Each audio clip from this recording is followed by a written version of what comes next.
So what about the other 1% of the UFO phenomenon? Has there ever been legitimate sightings? As promised, we're going to cover this 1% in a future episode, but I'll share with you something a wise man once shared with me. Before we should start focusing on dealing with problems outside our world, we should first focus on solving the problems within our world. And before you can start solving problems within your world, you first have to solve problems within yourself and within your surrounding environment of family and friends. So basically what I'm trying to say is that we have priorities that we need to focus on first and foremost so we can successfully build our lives and our minds. Now, it's no secret that the difference between what the government knows about UFOs and aliens and what is shared or released to the public is extremely enormous. And unfortunately, governments and several organizations on Earth are taking advantage of the UFO phenomenon to achieve worldly agendas. Why do we see particle beams, huge ones, firing at things that are, you were saying 200,000 Gs? Yep. I mean, go over that. Well, because I think it's part of a test for if there are bad guys out there. Or maybe they're doing preparations for factions. We may be looking at more than one faction. Remember, these groups tend to fragment. They fractally fragment so that you have wars within wars within wars. You know, but why would NASA release that footage? Well, remember, you've got all the good guys in NASA, and then you've got a few who are not good guys.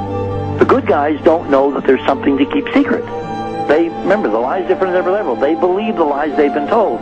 So when you set up a structure, an institution, which is supposed to be open and above board and is supposed to present live TV of the shuttle missions, they present live TV.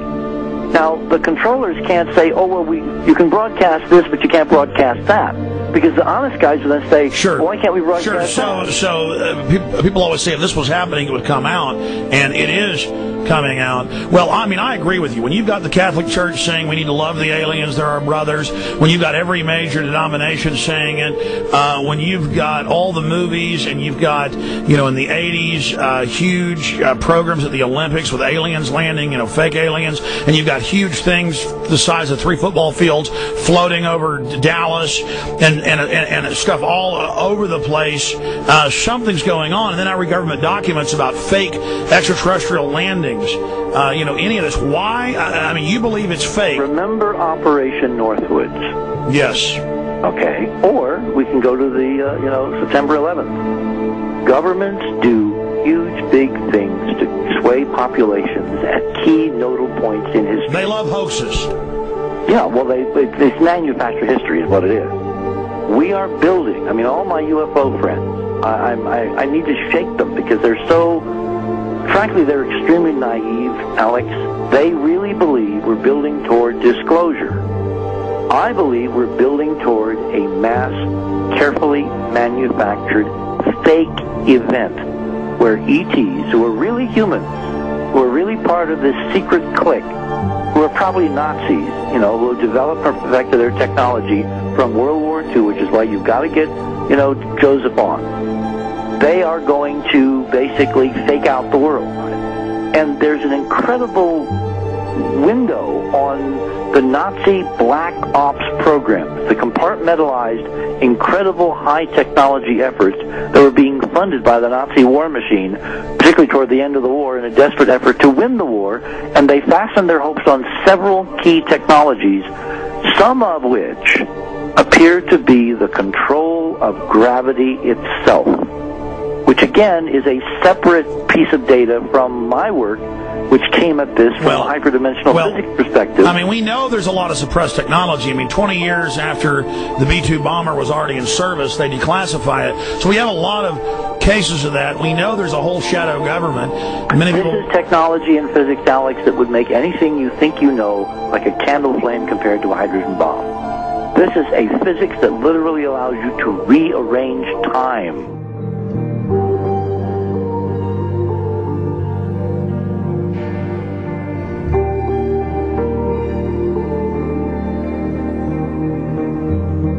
it. But I mean, imagine you've got all these compartments in these pyramids within pyramids of compartmentalization. That's why that's the New World Order symbol.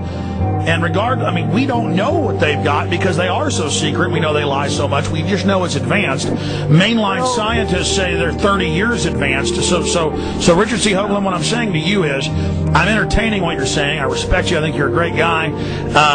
My only issue is, like you said, dealing with what we know they could be up to. The fact, Alex, we have done experiments. We have our own data. We have experiments now from the Soviet Union. 30, 40 years when the Iron Curtain came down, when Glasnost finally prevailed, a huge amount of stuff was declassified from the KGB as well. And we now have put this data together. We not only know what the physics is, we know what it can do, we know what it's based on, we know how to make it work. We've seen in our own experiments ample evidence. We've seen experiments across the American landscape and even in Europe that vindicate various parts of this.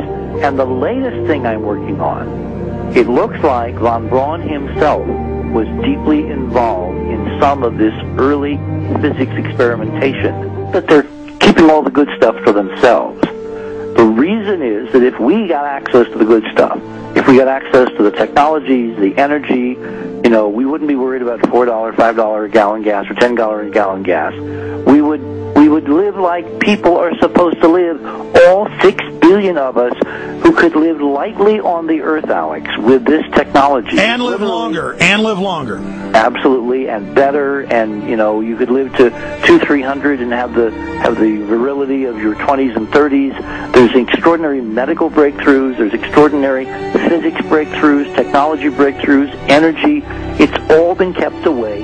Think about it. We're already on a planet hurtling through space, all these wonders around you, and you've been taught it's bizarre to question, and that's because there's so many kooks in the alternative movement who do talk about ridiculous, Hollywood-style green men, instead of really looking at the shadow government and all these crazy secret societies that are admittedly running NASA and the shadow government. Well, ladies and gentlemen, during this talk that I'm going to give you, I'm going to explain to you the history of this phenomenon, who the secret government really is, and I will name them by name, beginning group, the study group. I will tell you who they are today.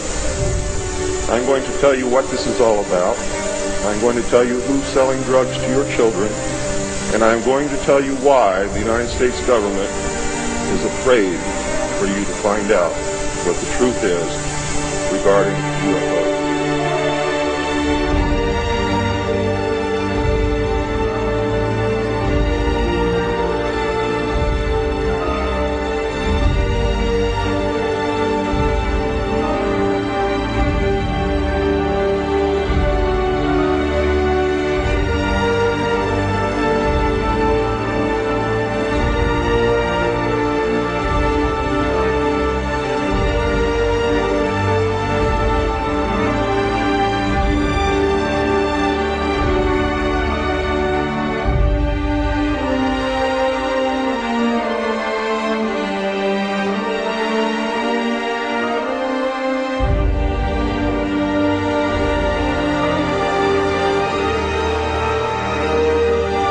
And it turns out that even though she remembered that she'd been part of the team to debrief the astronauts, she couldn't remember a thing that they said.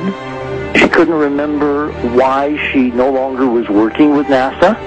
She couldn't remember. In other words, her memory lapses were enormous, and I don't think they were feigned, because we now found the same pattern in all the flight crews.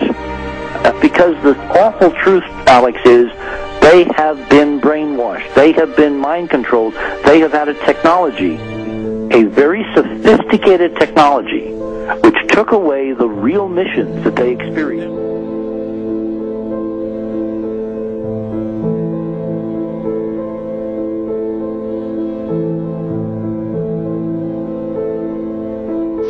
Sorry.